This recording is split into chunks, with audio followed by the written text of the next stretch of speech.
Hello again and welcome to another War on 40k Imperial Guard Tactics video. Now before we get into today's video, I would like to say a big thank you to Benjamin Yulgard for sending in some awesome pictures of his Cadian forces.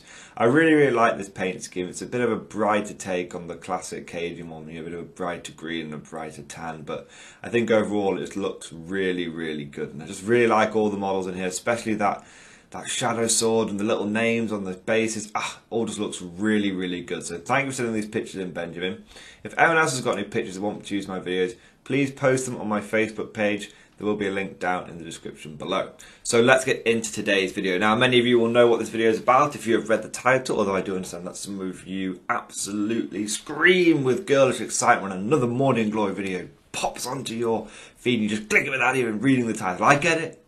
I'm the same sometimes. Not with my own videos, that would be very egotistical. With other people's videos. So I'll tell you what we're going to be doing today, guys, which is we're going to be taking a look at the Baneblade. And, well, in general, all super heavies for the Imperial Guard. We're going to be doing a Fixing the Rules video, guys.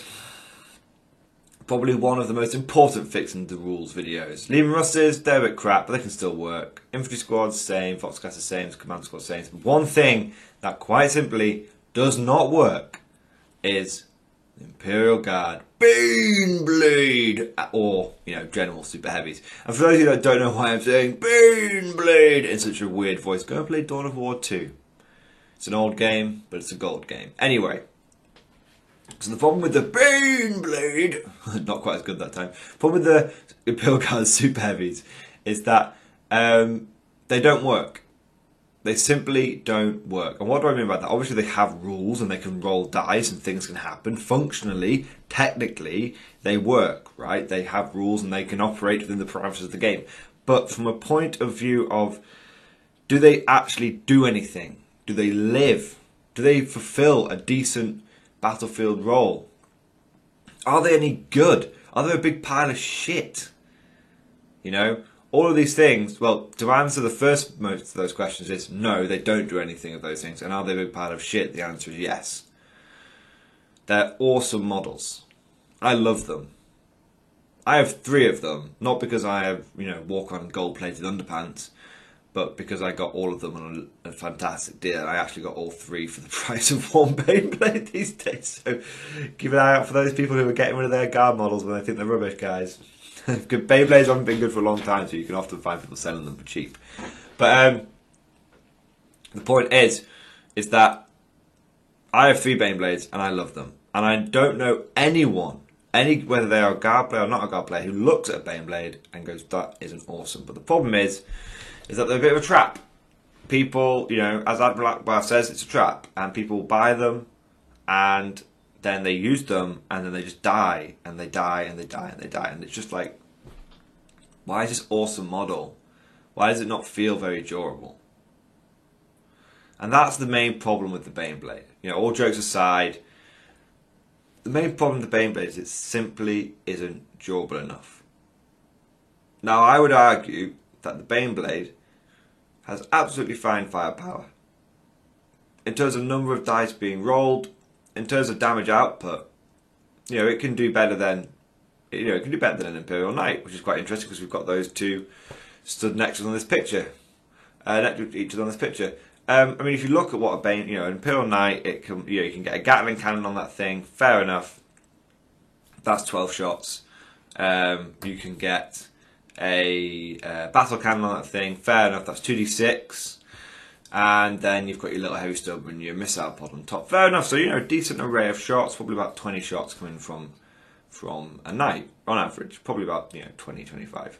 From the Baneblade, you have a lot more options. You can take just a basic Baneblade or Shadow... I'm sorry, Baneblade! You can take a basic Super Heavy with just the gun, essentially. You've got 2 types, but essentially you've just got the gun. But no one takes it with just the gun. You always want to take a set of sponsons with it.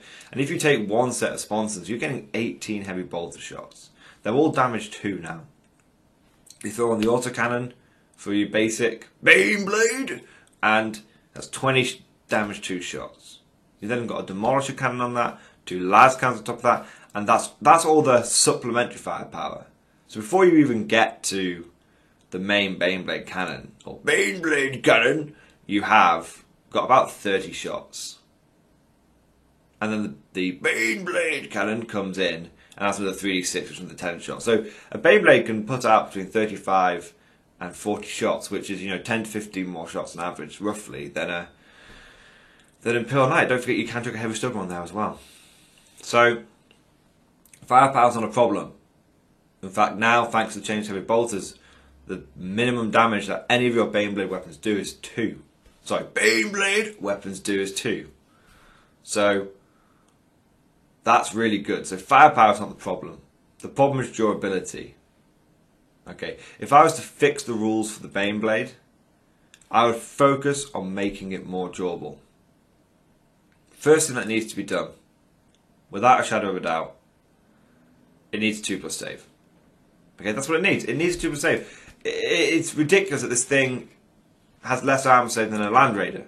These are meant to be tougher. This has got the same armor save as a Rhino. It's got the same armor save as a Leman Russ. Okay, 2+ armor save should be reserved for the hardest of things, and a Baneblade should be the hardest of things. It's as simple as that. Someone shooting a bolter or a lasgun at a Baneblade, they shouldn't have the same chance of wounding it as if they're, as shooting a Leman Russ or a Rhino. But shooting apparently if you shoot a lasgun at a Taurox, it's the same. You've got the same chance of getting that wound through as if you shoot a Baneblade. It's just not right. You know what I mean? I'm sure there's plenty of examples you can make that throughout the game. But it's the point is that it shouldn't be a 3+ save. So first thing, 2+ save.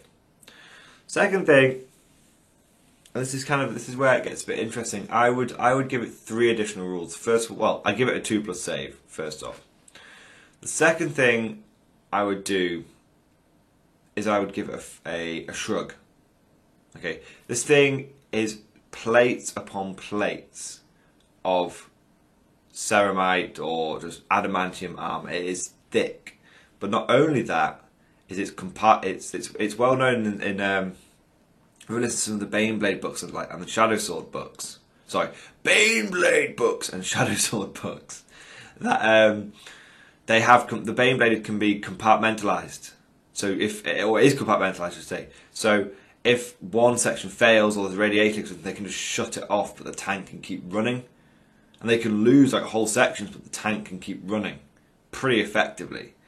So I think it should have both a 6-up feel no pain, and secondly, it should reduce all incoming damage by 1. Okay, because that way, if someone hits you with a damage to your weapon, it goes down to damage 1, and then you get a 6-up save to stop it. Not only that, they've had to get past a 2+ armor save.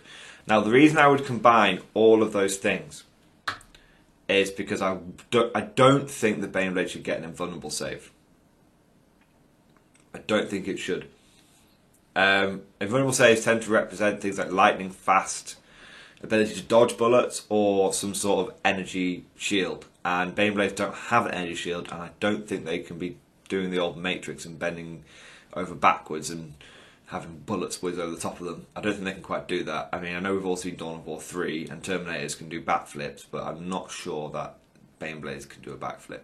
So I think rather than giving the simplest way of doing it, the simplest way would just to slap on a 2+ armor save and a 4+ invulnerable save, or something like that, or a 5+ invulnerable save, something like that, where even if you hit it with a Devastator Doctrine Melter, it's still going to get a save.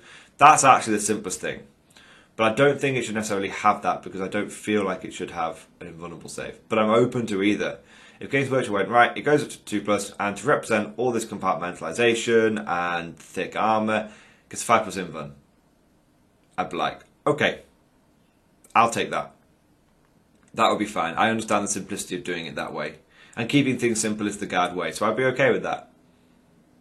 Yeah, I would be okay with that.